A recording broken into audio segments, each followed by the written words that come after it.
Bon, Léon Widar, un long parcours, forcément. On vous explique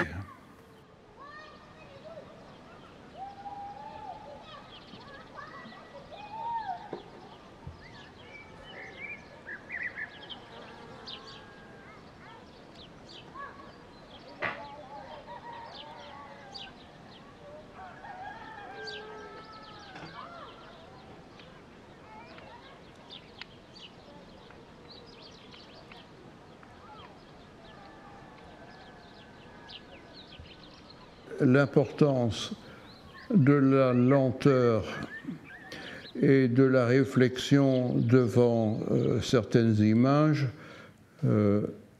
amène à aller plus loin et à développer une réflexion. C'est par un travail de réflexion à peu près quotidien que tout ça arrive sous la forme de croquis minuscules dans des carnets et se développe éventuellement quand je retiens un dessin en une toile d'un format plus ou moins variable. Je peins et je dessine un peu n'importe quoi qui est plutôt géométrique, qui ne l'est pas toujours non plus tout à fait, qui n'est peut-être pas abstrait totalement et qui vise souvent à avoir un contenu caché que les gens ne peuvent pas trouver, ou bien trouvent avec pas mal de difficultés, ou bien aussi interprètent d'une façon tout à fait différente de ce que j'ai voulu faire. Et je ne vois pas pourquoi l'interprétation d'une personne, d'une de mes peintures, serait moins intéressante que celle que je pourrais donner, mais que je ne donnerai pas, parce que pour moi, l'œuvre, non pas la mienne, mais toute, devrait toujours être une énigme. Les images qui se révèlent dans l'instant même n'ont aucun intérêt. Comment peut-on peindre quelque chose qui ne représente rien? La question, ça a été la question de mon enfance vers l'âge de 12 ans. On entend parler de peinture abstraite, on est donc vers 1950. Je n'en ai jamais vu et autour de moi, les gens n'apprécient pas. En 1939-40, donc le premier appartement où je vis avec mes parents, dans la baignoire, parce que c'était une maison neuve et assez belle, prendre mon bain et avoir un hochet dans lequel c'est une boule translucide dans laquelle il y a des petites formes géométriques, des carrés, des cercles, des étoiles de toutes les couleurs, et simplement tourner la boule fait que tout d'un coup les formes géométriques deviennent autres, disparaissent et ne reviennent que de manière aléatoire au bout d'un certain temps. En deux mots, l'hôtel Torancius, qui est un bâtiment de Renaissance italienne, importé d'Italie, j'allais dire, à Liège, qui date de 1561, se caractérise par des plafonds partout aux étages, constitués classiquement par des poutres maîtresses en chêne, des chevrons qui s'appuient sur des poutres en chêne, et entre les chevrons, il y a des voussettes, donc des plafonnages en forme de presque demi-cylindre, aplatis. Et la caractéristique de ce bâtiment, comme sans doute comme tous les châteaux de la Loire, les poutres sont souvent polychromes. Torancius aussi. On avait retrouvé sous les faux plafonds, les décapages, les différentes couches, on avait trouvé des traces de peinture. sur les chevrons, très effacée, quasi inexistante, mais on avait la preuve matérielle que tous les bois étaient peints, parce que les bois étaient un matériau de construction et contrairement à aujourd'hui, ce qu'on retrouve dans les fermettes, les gens ils aiment bien montrer les poutres, montrer les chevrons qu'ils traitent au brune-noix parce que ça fait joli. Le matériau de construction, c'est le chêne, mais qu'il fallait décorer pour le faire disparaître. Charles, qui retrouve cette trace de peinture, en retient l'idée. Il se dit, pourquoi pas peindre les voussettes, c'est le cas du Grand Salon avec Olivier Debré, pourquoi pas traiter les chevrons, c'est le cas du salon qui porte ton nom, d'ailleurs on l'appelle le salon Léon Huidard au rez-de-chaussée, et c'est la même chose au premier étage avec le salon de Daniel Buren, puisque là également nous retrouvons les chevrons qui sont décorés avec des fragments de tôle découpés avec l'accord de Daniel et qu'on a fixé au plafond. Et là, toi, tu as eu l'occasion de travailler pour Charles. Alors, le plafond à Torencius, c'est chronologiquement le premier travail que Charles va me demander, avant même les lambris du CHU. Donc, c'est quelque chose d'extraordinaire, d'abord de pouvoir travailler dans un bâtiment comme ça, de travailler pour cet architecte et d'avoir un problème à la fois si modeste et si extraordinaire. Parce que, en fin de compte, qu'est-ce que c'est? C'est quelques triangles au plafond sur des pièces de bois, dans une pièce qui est assez intime.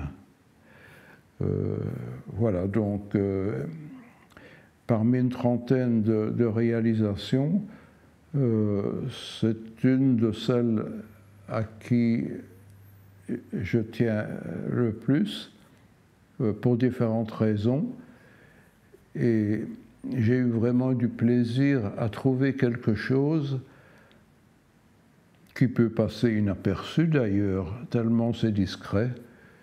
Et j'ai fait quelques variantes, bien sûr. Ça m'a assuré, en faisant des variantes, que le choix que nous avons fait était le bon choix à faire. Et puis, je n'ai eu plus grand-chose à faire qu'à fournir au peintre le peintre en bâtiment qui a réalisé le travail, long papier de dessin assez fort dans lequel j'avais découpé tous les petits triangles et qui a servi de gabarit. Je pense qu'il est important dans la vie de faire coïncider les actes avec les idées.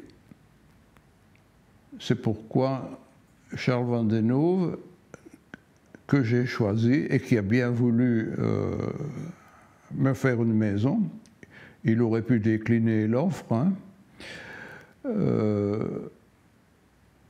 Lui comme moi, on a eu la chance exceptionnelle de cette rencontre et de cette coïncidence. Donc je pense que acte et choix étaient très cohérents et s'est développé de cette façon-là. Donc j'étais très content de ce projet et de sa réalisation. Et par après, j'ai eu forcément pas mal de visites de ce lieu. Et dans le monde des architectes, effectivement, j'ai pu observer que quelquefois, il y avait des réflexions dues, par exemple, à l'incompréhension ou à la jalousie en découvrant ce lieu. Comme par exemple un architecte qui vient visiter, qui ne dit pas grand-chose, qui va se mettre là à la fenêtre derrière nous, et puis qui se retourne et qui laisse simplement tomber. Et vous pouvez vivre dans une maison comme ça? Ou alors encore un autre architecte, mais tout à fait différent, qui faisait des petites maisons très ordinaires et qui n'a pas, bien sûr, laissé un souvenir particulier, qui vient, qui regarde, et au bout d'un certain temps, qui me fait l'observation, si j'avais dessiné une maison comme ça, mon client me l'aurait refusé. Voilà, ça je crois, tient peut-être d'une part de naïveté de la personne. En tout cas, moi je m'y suis senti tout de suite très bien. Et quand mon épouse, ma future épouse, l'a découverte il y a une trentaine d'années, ça a été pareil. Et ce que j'apprécie dans ce lieu, indépendamment du travail de l'architecte, c'est la structure du lieu. Les trois directions sont à la fois soulignées. D'abord parce qu'il y a les 4 piliers verticaux, première direction, haut en bas. Ensuite, il y a les côtés des faux plafonds en béton, deuxième direction, avec des parallèles qui vont vers l'extérieur et vers la rivière. Et la troisième direction, le troisième plan, c'est évidemment les arcs surbaissés qui soulignent et qui rendent ainsi hauteur, largeur, profondeur en un volume extrêmement cohérent. Alors une surprise, évidemment, c'était le plafond en escalier, et s'il est quelque chose de tout à fait inusité, c'est quelque chose qui prend la lumière du jour ou la lumière électrique de façon variable à différents moments de l'année et qui est aussi un plaisir, un enchantement.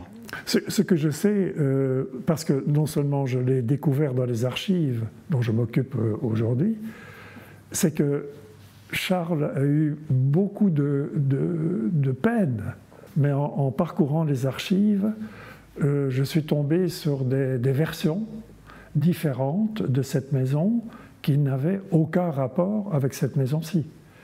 Donc il s'est cherché, il a cherché, il a douté beaucoup.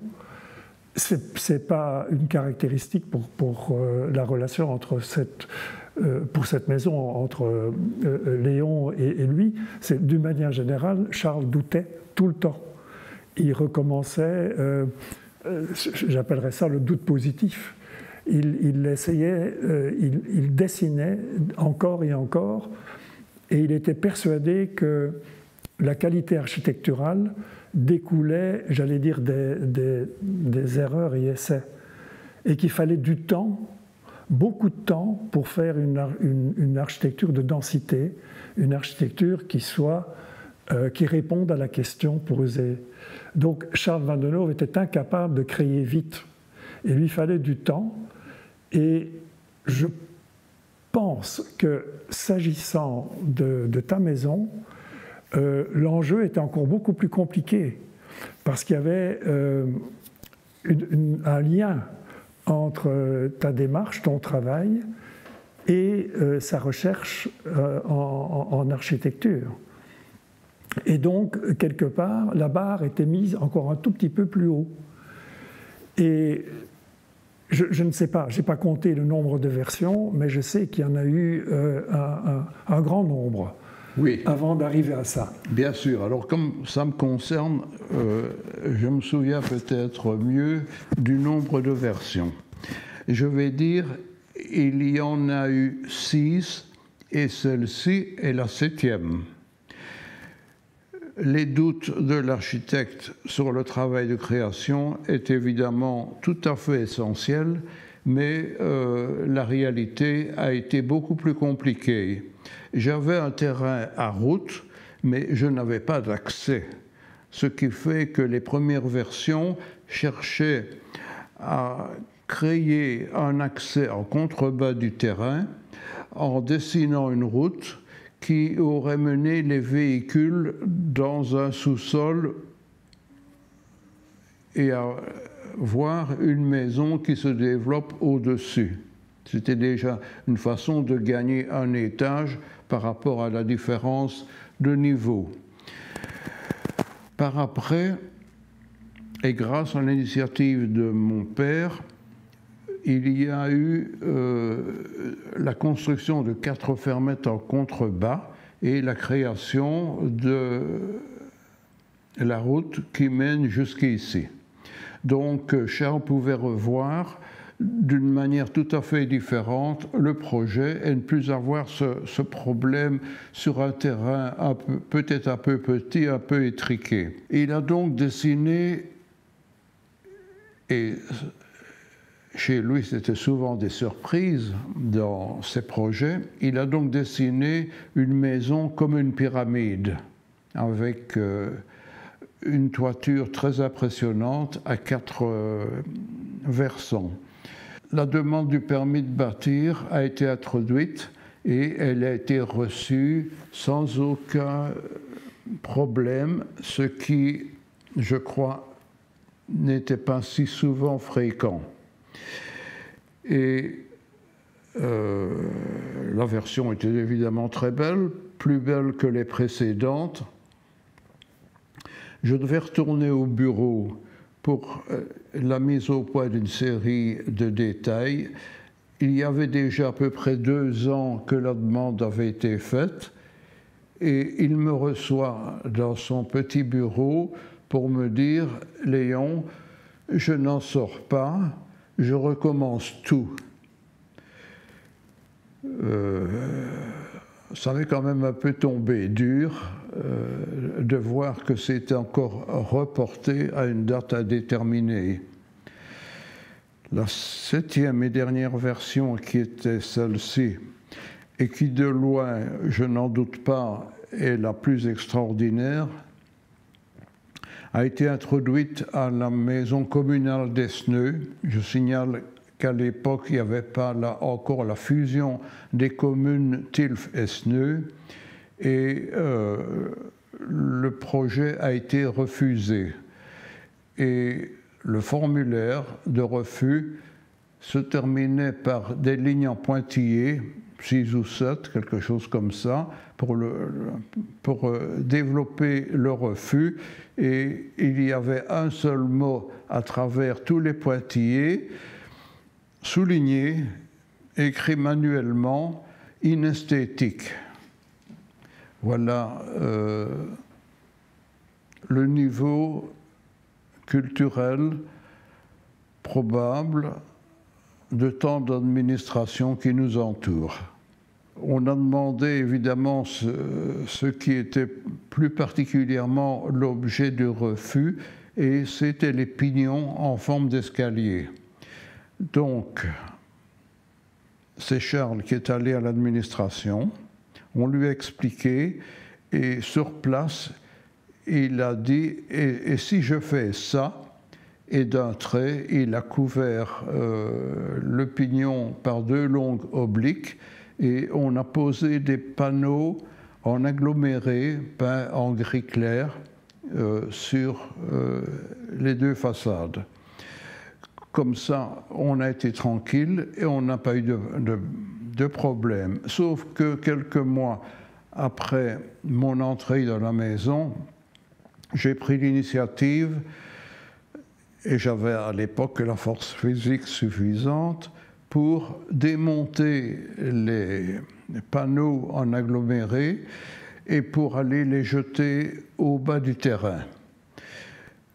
Quelques jours après, j'ai eu la visite d'un policier qui est venu sonner et qui a dit timidement « votre maison ne correspond pas à ce qui a été accepté.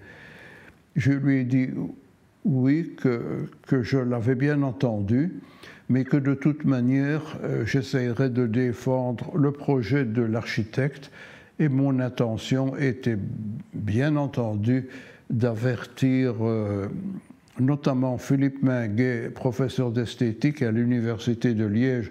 On se connaissait depuis plusieurs années, pour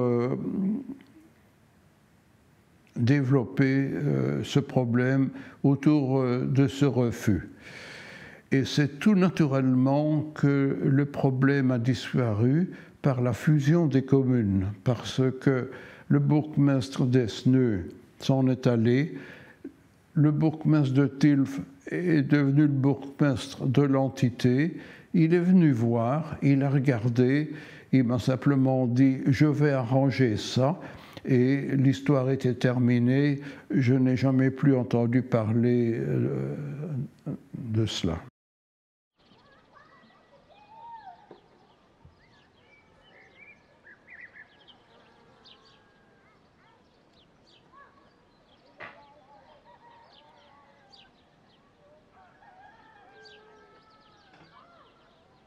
J'entends comme commentaire à la télévision, à un journal télévisé par exemple, à propos de n'importe quel sujet,